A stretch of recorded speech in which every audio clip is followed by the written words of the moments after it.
Sit on. We gonna drag your kingdom down. You've been building up that old kingdom, Lord, all over this land. I'm telling you that Satan, it's time to drag your kingdom down. Oh, hallelujah. Satan. Hello, saints. I'm sorry I'm getting here a little late today. I almost forgot that I watched Greenleaf last night. Okay, we're going to talk about Greenleaf. This is season 5, episode 2. It starts out with Jacob going through Matt's storage unit, right? He done uncovered Matt's storage unit, and now he's looking for some documents, some documentation, something to do with this house. So it shows him in a bit of frustration leaving this storage thing with just a fishing pole and tackle. It's a rather silly scene coming up. I'll explain to you as we get there. Grace tries to find AJ, tries to visit AJ. Obviously, she knows where he's at.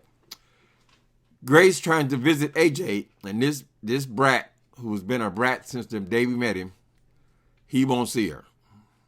Right? Also, his father, who is Noah, he shows up, and AJ won't see him as well. So the nurse says that he's got some guilt thing going on here. Try again tomorrow. This boy, maybe this boy just suffers from chronic depression or something. He ain't never right. He's always resisting everything. So we're still on this AJ story. Okay, Mel is still on her lemon and water fast until God tells her next move. This light okay? I guess okay.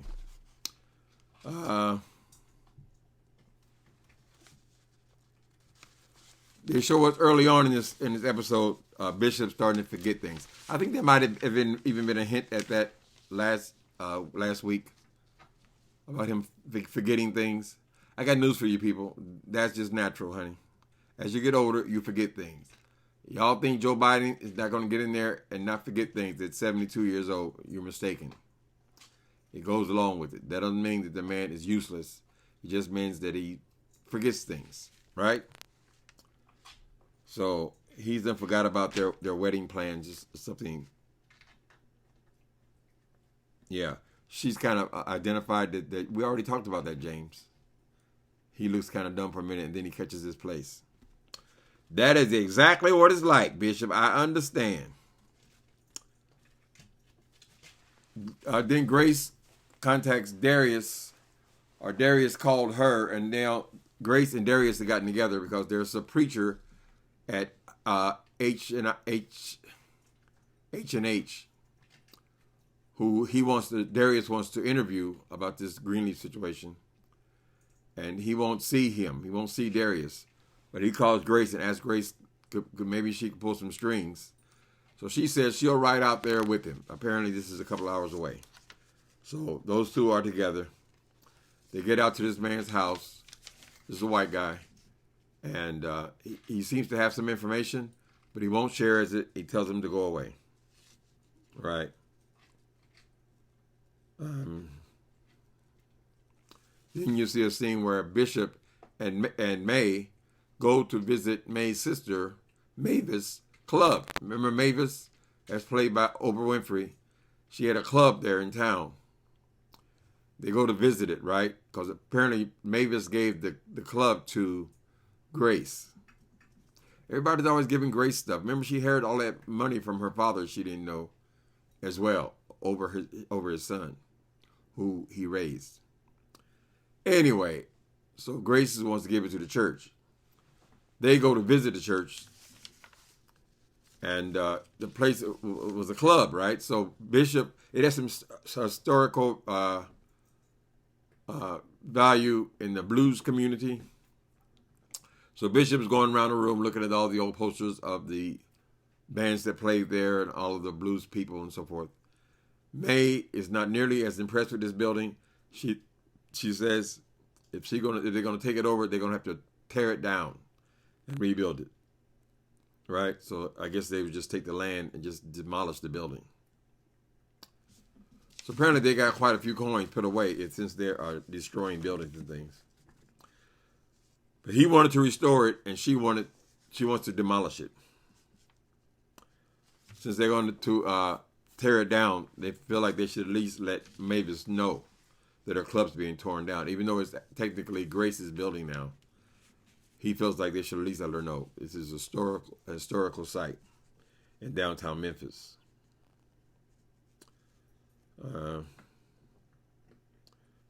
This Judy woman. Now, this boy, Phil is supposed to marry Judy, right? Judy is Bob's daughter. Now, Bob has got this big plan for this great big old interracial church. And apparently, he wants an interracial couple to run it. That being Phil and his daughter, since his daughter is in love with Phil. He's kind of lukewarm with her. He's going to do it for career reasons. But poor Charity. Charity's so pitiful so far in the season, in these 2 episodes. So she comes and she confronts Phil at the broad in his office because the girl Judy, wants to paint this office, right? She wants to paint Charity's office pink, although the building's going to be torn down in a week. Now, you guys make sense of that. That scene makes no sense at all. They're emptying it out to tear it down. Why would she want to paint an office? I guess Charity feels like it's just some way to slap her in the face. There are better ways to do it, honey. But, so Judy walks in on Charity and Phil together, right? And then as she's leaving, Charity tells Judy that he's only marrying you because your father's making him. He's in love with me, right? She doesn't seem to care. She quotes some scripture about knowing when to walk away from an angry woman or something like that. Anyway, but he never shows any affection towards Judy. But he was with her, right? I don't know. This is a strange relationship. But apparently, Bob feels like if he's going to have an interracial church, because he wants to take all the congregants from Calvary and build a new church on their land, tear their building, their church down, and build a new church with harmony and hope. I guess twice the size. He wants to mix these 2 communities, and he wants an interracial couple at the helm of it. That's Bob's plan as he's ready to run for Senate. Now,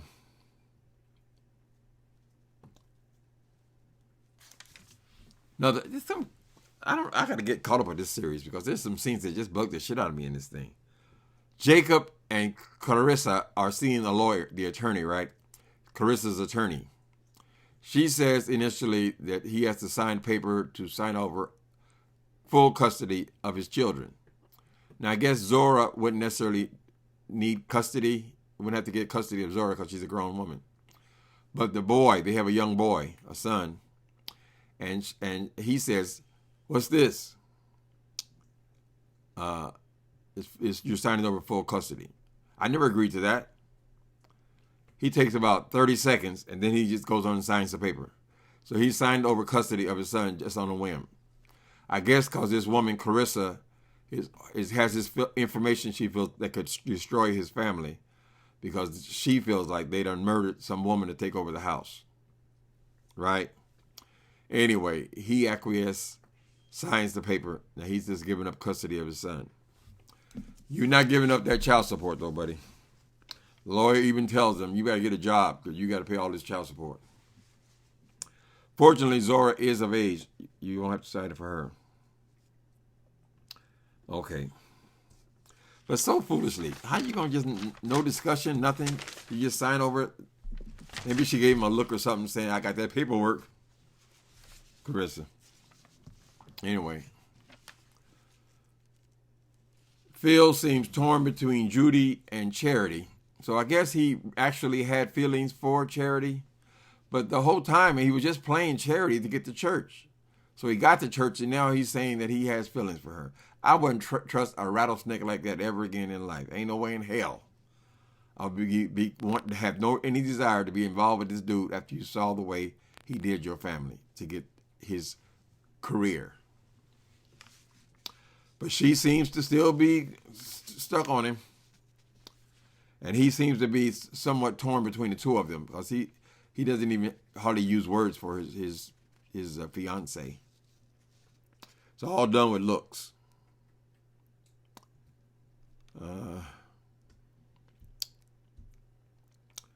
Okay, so there's a scene. Y'all know that since the beginning of this thing 4 years ago, there's always been friction between Grace and May, Lady May. And then we find out later that the bishop is not Grace's actual father. She had an affair. She had Grace, and she always resented her.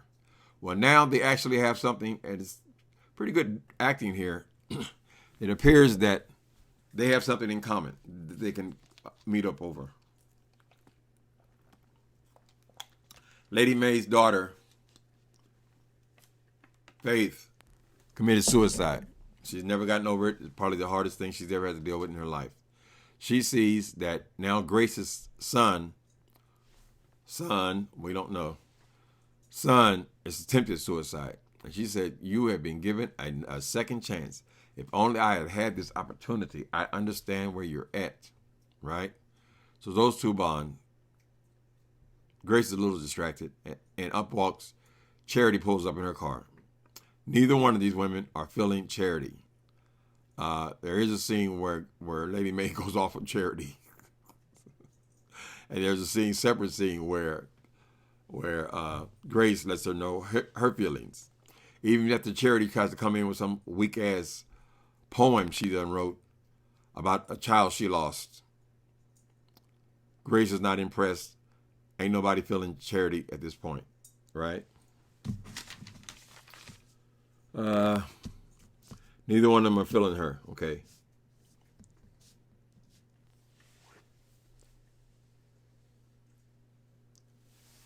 So we already discussed that Clarissa is holding this information that she feels she got from this Italian man she was screwing about the former owner of that mansion, right? And she is making demands on Jacob. And I think that's why he signed over his parental rights as well. Anyway, he will not interact with her because she's threatening now to take the paperwork right down to the sheriff's department and see how fast she can get his parents arrested. However, that's why he was looking for these documents from Matt. So we'll get back to that in a second here. We still see Bishop forgetting things. There's another scene where he had planned with May to have the wedding on a certain day. He forgot again. He asked her, maybe we should set a date. And she said, baby, we already talked about that. So they set a date for, I didn't even have the date here, I think.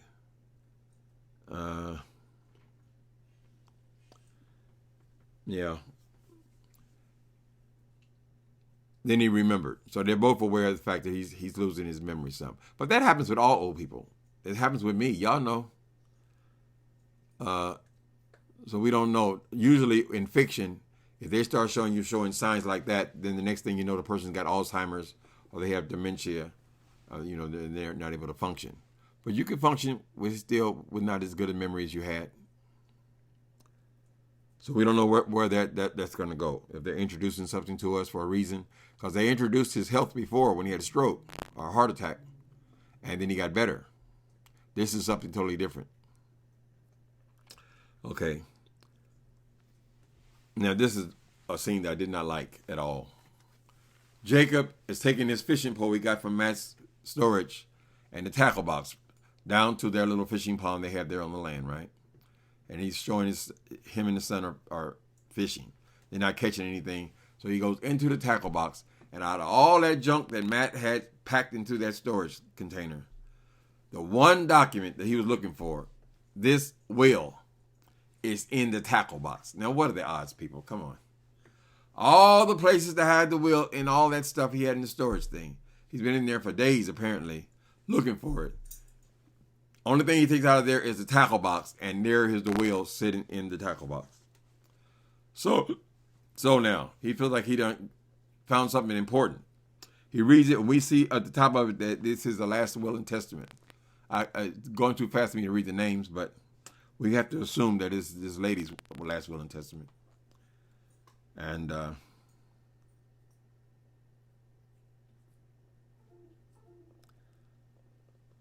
okay, so there's another scene where this guy that remember that white preacher, he name is Cal. He calls Grace and tells her 3 words. The words are, he makes her promise to not approach him about this anymore. It's just between him, the 2 of them. Don't have that reporter contact me again. Here's the name, Eden Vale Lending. And she wants to know, what does that mean, Eden Vale Lending? Well, she's an investigative reporter. That was Grace's job before she got there. And, of course, Darius is an investigative reporter. He just gives them a hint, a clue. Eden Vale Lending, right? And the very last scene is Jacob, armed with this new document he found in the tackle box, of all places, goes and contacts Tasha Skanks.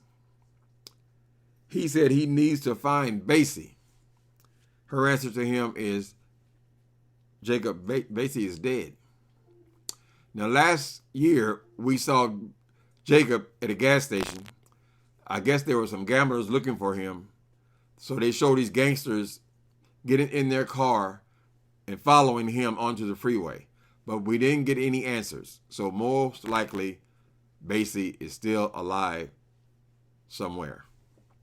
Anyway, that's where they left it, people. This was kind of a slower episode. So I didn't get a whole lot out of this one, but we'll be watching next week. And I'll try to be earlier. I almost forgot that I had watched the show. That's what it's like at 62, honey. Later.